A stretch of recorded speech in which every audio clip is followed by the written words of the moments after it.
हरे कृष्णा। तो आज हम लोग लर्निंग करेंगे understand and overcome the fear. तो इसमें आज के वीडियो में हम लोग डर के बारे में जानेंगे कि वो हमें लगता क्यों है, उसका रूट कॉज क्या है एंड उसका सॉल्यूशन क्या है। सो फर्स्ट ऑफ ऑल, जो टाइप्स ऑफ फियर्स हैं, अलग अलग तरह के डर होते हैं।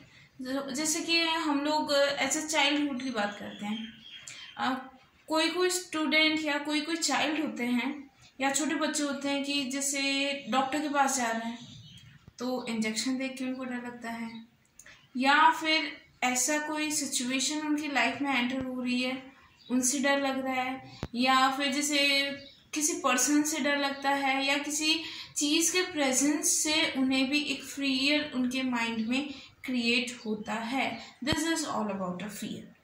और उसके साथ साथ जैसे कि चाइल्डहुड में तो ये फियर हो गया, फिर जैसे हमारी एज डेवलप हो रही है उसके साथ साथ जो हमारे डर हैं उनकी कैटेगरीज भी चेंज होती जाएगी।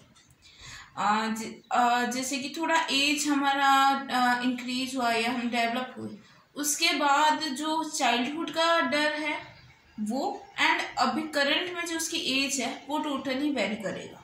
ये नहीं है कि उसको बड़े होने के बाद भी डॉक्टर के इंजेक्शन से ही डर लगे, नो, उसका फियर दूसरा चेंज हो जाएगा because due to adult and जो डे बाय डे जो उनकी एज इंक्रीज अप हो रही है उसके वजह से।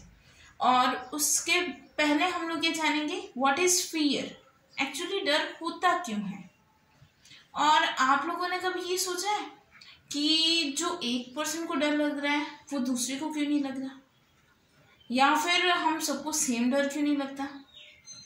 So this is all about their thinking, their habitat and their environment. First of all, ये जो फियर का कंसेप्ट है थिंकिंग पर मैटर करता है और उसके साथ साथ जिस जगह पर वो रह रहे हैं वो मैटर करता है। जैसे कि हम लोग किसी जगह पे या कोई एक्टिविटी हम लोग कर रहे हैं तो हम लोग उसका सीन देखने के बाद, उसका जो प्रेजेंटेशन है वो देखने के बाद हमें ये रियलाइज हो जाता है कि पता नहीं ये मेरे से होगा कि नहीं होगा, अगर मैं बीच में ये स्टॉप हो गया मेरे से तो, इफ इसका रिजल्ट मुझे अच्छा नहीं मिला तो। सो ये सारी चीज़ें किसकी वजह से हो रही है, ये टोटली रियलाइजेशन है हमारा माइंड का। हमारे माइंड में जो डिफरेंट स्टेज पर डिफरेंट कंडीशन में जो थॉट्स डेवलप हो रहे हैं, ये सारी चीज़ें फियर से डेवलप होगी। जैसे कि अब हम लोग ओल्ड एज की बात करते हैं कि जैसे ओल्ड एज में जो हमारे ग्रैंड पेरेंट्स हैं उनको किस बात का डर लगता है। कुछ ग्रैंड पेरेंट्स होते हैं कि वो लेट नाइट वेकअप नहीं हो पाते, या फिर उन्हें एक अंधेरे का डर रहता है, या फिर उनके रूम में लेट नाइट कोई एंट्रेंस हो रही है उनसे डर लग रहा है। तो ये एक फियर हुआ, उन्हें ये डर रहता है कि पता नहीं मेरे रूम में एंटर कौन हो रहा है और वो अननोन पर्सन है कि नहीं है, या उसका क्या इंटेंशन है मेरे रूम में एंटर होने के लिए। सो ये जो फियर्स की कैटेगरी है वो एज और टाइम टू टाइम वेरी करती है। अब हम लोग डिस्कस करेंगे टाइप्स ऑफ फियर। सो जो बेसिकली हमारी लाइफ में 3 टाइप्स ऑफ फियर होते हैं। First one that is hydrophobia. Hydrophobia मतलब कि जिनको पानी से डर लगता है। Second one that is claustrophobia. Claustrophobia का मतलब ये हुआ कि कोई भी कंडीशन या कोई भी सिचुएशन में जो हमारी बॉडी शिवरिंग स्टेज पर आ जाती है। शिवरिंग का मतलब होगा कि जब हमारी बॉडी कांपना स्टार्ट हो जाती है, जैसे बहुत ज़्यादा कोल्ड है वो तो चलो फिजिकल स्टेट है, फिर भी किसी पर्सन को देख के कांपना, या फिर एक्सीडेंटली हमारे सामने टाइगर या फिर लॉयन की एंट्री होगी, उस कंडीशन में भी ऐसे सिचुएशन हम फॉलो करते हैं। And third one that is agoraphobia. Agoraphobia का मतलब होता है कि भीड़ का डर, कि कोई जगह है जहाँ पर बहुत सारे पर्सन्स गैदर हो रहे हैं और फिर हमें वहाँ पर एंटर करने में बहुत ज़्यादा डर लगता है. This is all about agoraphobia. And जो मोस्ट कॉमन हम ये चीज़ चाइल्डहुड से लेकर ओल्ड एज तक फॉलो करते हैं या सफ़र करते हैं. कौन सा? Stage phobia. किसी के सामने हमारे ओपिनियन, हमारे थॉट्स, हमारे व्यूज एक्सप्रेस करना या बताना, that is a stage phobia. तो आप लोगों ने देखा होगा कि जैसे हम स्कूल टाइम में होते हैं तो कोई कोई स्टूडेंट ऐसे होते हैं कि वो टीचर के सामने या फिर क्लास के सामने अपना परफॉर्म वेल तरीके से डेवलप नहीं कर सकते.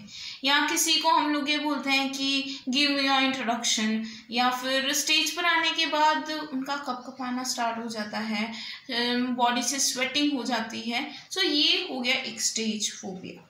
सो फ्रेंड्स, ये होते हैं different type of stage phobia, agoraphobia, hydrophobia. तो ये अलग अलग कास्ट के फोबियाज हो गए. और अब हमको ये जानना है कि अब इसका सॉल्यूशन हम लोग कैसे निकालेंगे. तो ये सारी चीज़ें हमारी जो थिंकिंग है उसके ऊपर डिपेंड करता है. फॉर एग्जांपल, जैसे कि हमें वाटर से डर लग रहा है. सो फर्स्ट ऑफ ऑल हमें इतना गट्स हमारे इतने स्ट्रांग होने चाहिए कि हम लोग ये थिंकिंग हमारे अंदर बिल्डअप कर ले कि मुझे पानी से डर नहीं लगता.